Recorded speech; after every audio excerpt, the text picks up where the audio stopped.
I never thought I'd find my wife pressed up against another woman in our living room, hands tangled in hair, lips locked like they'd been starving for years. I stood frozen in the doorway with groceries sliding from my arms, eggs smashing on the floor, the thud barely registering over my pounding heart.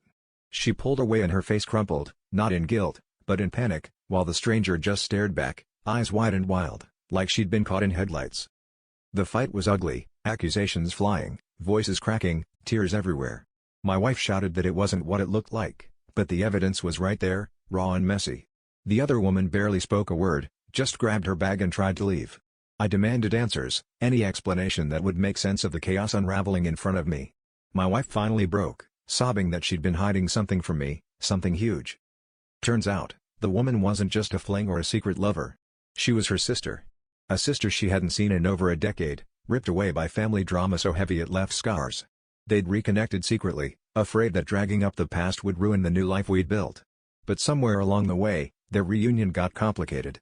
Lines blurred, boundaries shattered, and now I was standing in the wreckage of our marriage, not knowing who I was more angry at, my wife, her sister, or myself for missing every sign.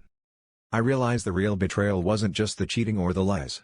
It was that I never really knew her at all, never saw the parts of her she kept buried.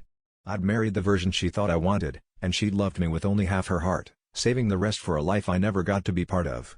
Now, with everything out in the open, I was left alone to decide if I could live with the truth, or if some secrets were better left buried forever.